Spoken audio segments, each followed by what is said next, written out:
Imagine living next door to a quiet man. He seems shy, polite, and keeps to himself. But slowly, neighbors begin noticing something strange. A horrible smell coming from his apartment. Strange sounds late at night. And young men entering his home who are never seen again. No one could have imagined that inside that small apartment was one of the most disturbing crime scenes in American history. This is the chilling story of Jeffrey Dahmer. Jeffrey Dahmer was born on May 21st, 1960, in Milwaukee, Wisconsin.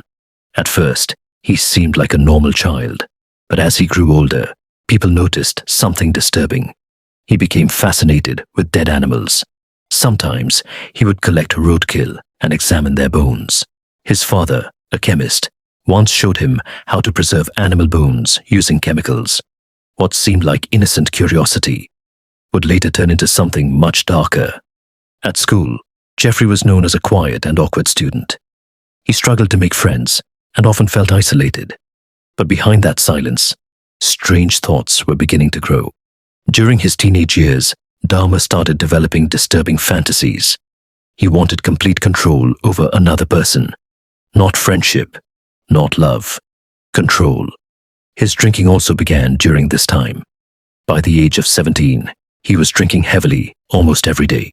His life slowly started falling apart, but no one realized that something far worse was about to happen. In 1978, shortly after graduating high school, Dahmer committed his first murder.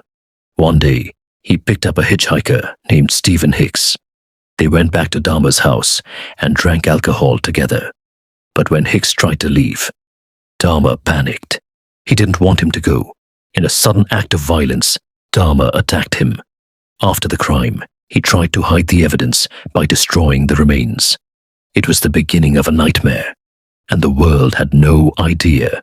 For almost 9 years, Dahmer didn't commit another known murder. But during this time, his life continued to spiral downward. He struggled with alcohol, loneliness, and disturbing thoughts. Eventually, he moved back to Milwaukee. And that's when the killings began again. But this time, they would become far more disturbing. In the late 1980s, Dahmer moved into an apartment building. From the outside, it looked completely normal. But inside that apartment, unimaginable crimes were taking place. Young men were invited inside, but they rarely came out. Neighbors began complaining about a terrible smell. Dahmer explained it away as spoiled meat or a broken freezer. For a while, people believed him, but the truth was much worse. In 1991, one man managed to escape. His name was Tracy Edwards. Edwards ran into the street and flagged down police officers. He told them something terrifying. He said a man had tried to harm him inside his apartment. When police entered Dahmer's apartment, they discovered something shocking. Photographs of victims, evidence of terrible crimes, and proof that multiple murders had taken place there. The truth about Jeffrey Dahmer was finally revealed.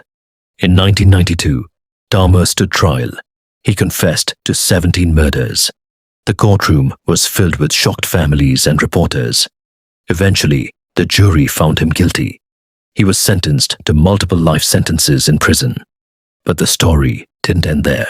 In 1994, while serving his sentence in prison, Dahmer was attacked by another inmate. He died shortly afterward. His story shocked the entire world. Even today, it remains one of the most disturbing true crime cases ever recorded. The case of Jeffrey Dahmer reminds us that sometimes the most dangerous people look completely ordinary, and behind the quietest doors can hide the darkest secrets.